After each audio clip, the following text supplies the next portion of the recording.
something strange in the neighborhood. LQD, iShares Trust, iBox USD. This is the investment grade corp bond, not the junk. Here's my list. Okay, I have the VIX. I have, what's that?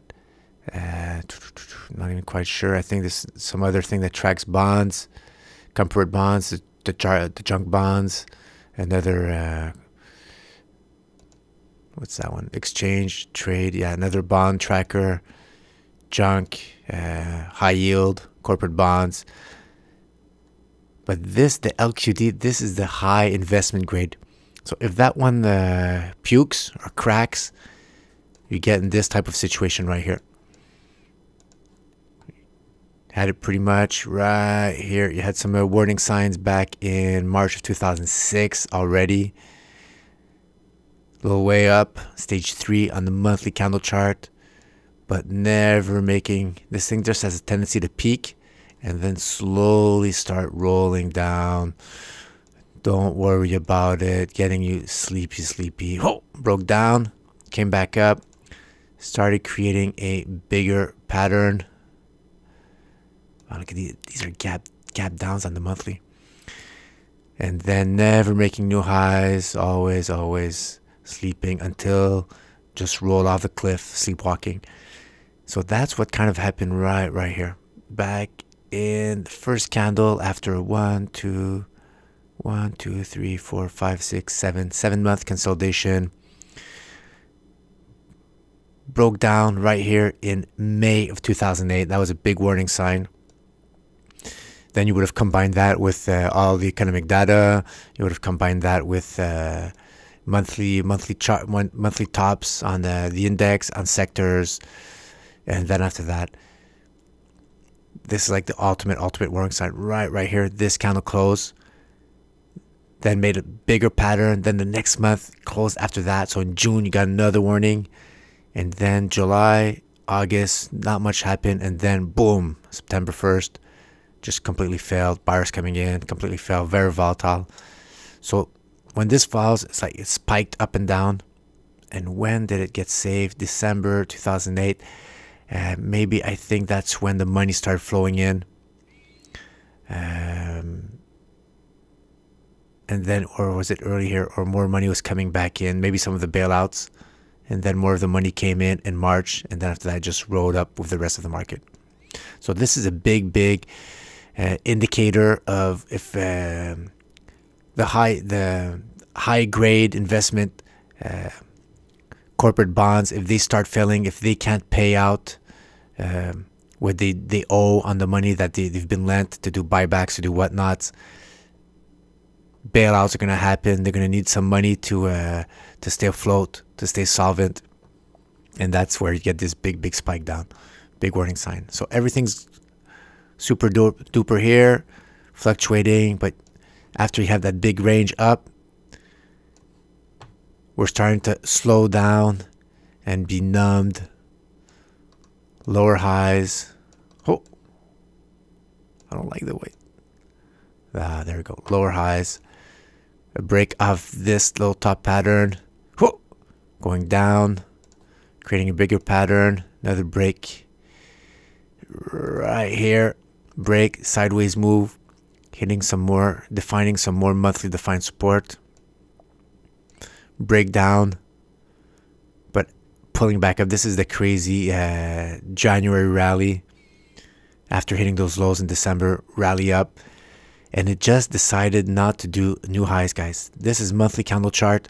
This is the January candle. February closed below indecision. We're starting off March going downwards. This is creating some divergence with the markets. So let's add our super duper SPX. I'm going to put my candles, and just going to split that up just a little bit better and zoom that.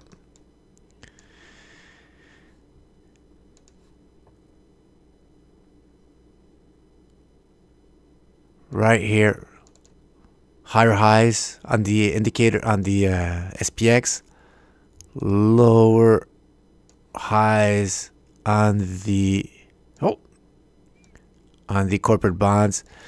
Not a good sign, especially breaking down. So that kind of hurt. I don't know how much effect it had, but that big on that leading indicator, that proxy for the corporate debt bubble, really, whoa, something's wrong. This is going high. We're diverging, and then brought back down to try to consume that divergence, that bearish divergence. But after that, as the markets go back up, 1 month, 2 months, market kept going up, and we're starting to recreate some divergence. Let me zoom that down. Am I allowed? Yeah. Oh. All right, sorry. We're going to zoom in on the weekly, get more granularity. But now the markets, they're starting to go up again, while the corporate bonds deciding not to. So we're showing leading weakness. You'd want this to go up, just like we had back in 2008, when we really hit that bottom. We really spiked down and we started going up. This was in synergy. Okay, I'm going to reset the whole chart. When we spiked down, we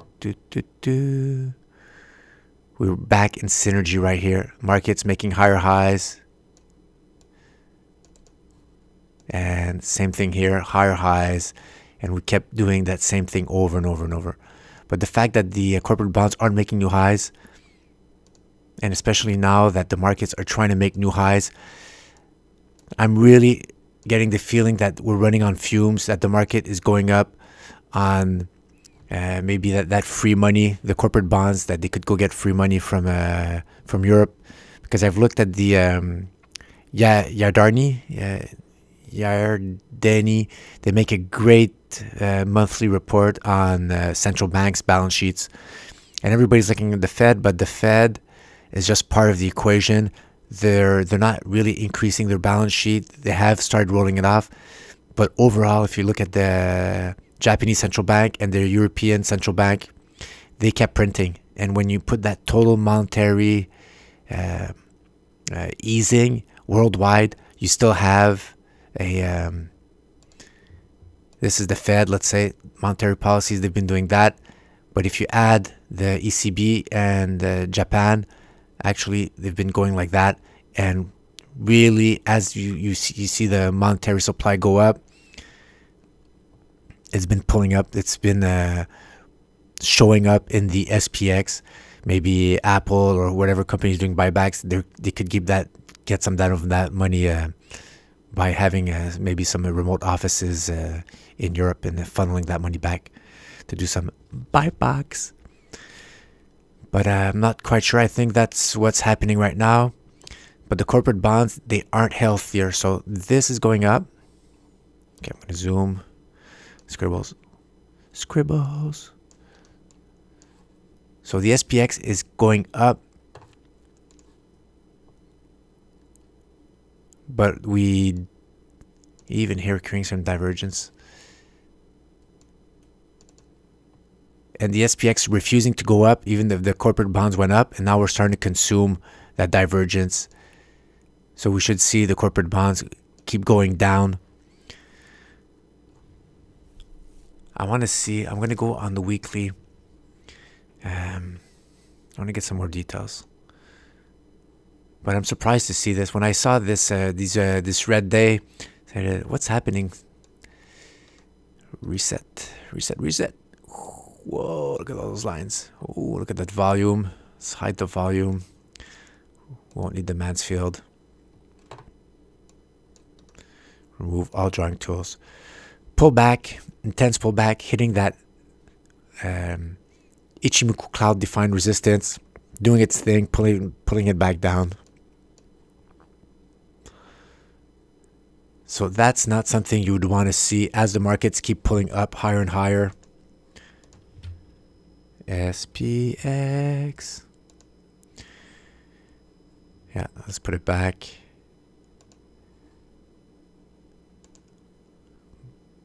Candles. So as the markets have actually gone back up, you'd like this to keep going up and not starting to roll over. So that divergence is telling me that something's up with the corporate bonds. If we're angling to have corporate bonds go back down, and they're a leading indicator of eventual market crash, then the faster that we get the corporate bonds down here,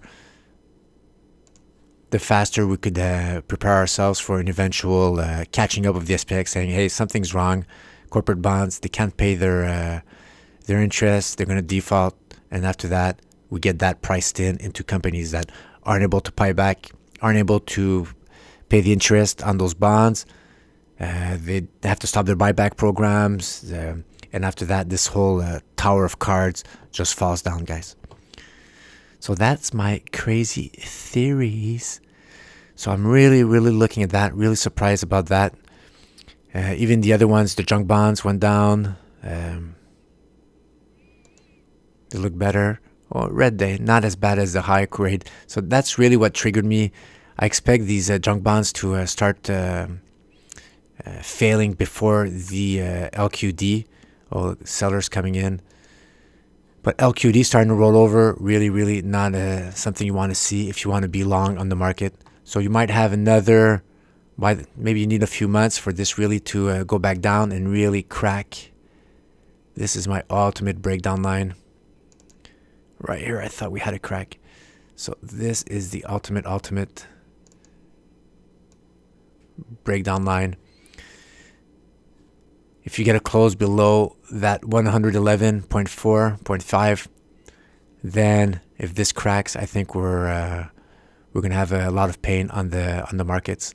So we're very far up. So I don't know, 1 month, maybe 2 months, maybe 3 months. Maybe it's gonna go up, stall a little bit here, but we're not that far off. Still above a declining 12-month moving average. So can't short this product, this instrument right now, but use it as an indicator of overall health of potential crashes. Just like this. This was a precursor. Everybody, when did we have the crash? October.